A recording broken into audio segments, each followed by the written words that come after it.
আমি বড় সন্তুষ্ট হব বাবা, কিন্তু এই পথ মাঝে তুমি শিখতে চাইছো ব্রাহ্মণ কত ভালো দেখে মনে হয় তোমরা চলেছ কোনো শুভ কাজে। তাই তো হস্তে দেখতে পাই আমি বরণতলা, সেই বরণতলার মাঝে রয়েছে পুষ্প। একটি পুষ্প ভিক্ষা দিলে আমার খোঁজাকে আমি দিব।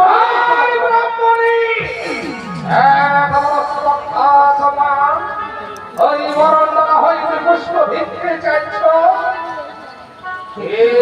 ছলনা করে এসেছে মর সম্মুখে। এই মুহূর্তে মা চণ্ডীর হাকার দর্শনে আমি করব পরীক্ষা।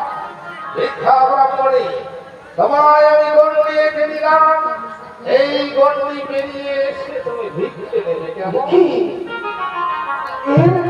আমি সম্মুখী ব্রহ্মা বিষ্ণু মহেশ্বরের নামে তিনখানা গণ্ডি কেটে নিয়েছে আমার সম্মুখে। আজ যদি আমি এই গণ্ডিকে লঙ্ঘন করি তবে তো আমার পিতাকে অপমানই করা হবে। তো না না না, এই ভুল আমি কখনো করবো না। তাই তো এই ভুলটা আমার সরকার আশ্রয় লইতে হবে।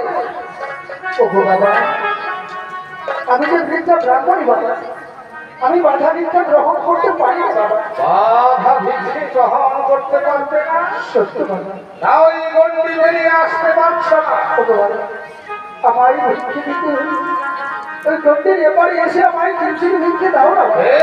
তুমি ছলনা করে এসেছো আমার সম্মুখে, এই মুহূর্তে যদি পথ না ছেড়ে দাও, এই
Come on,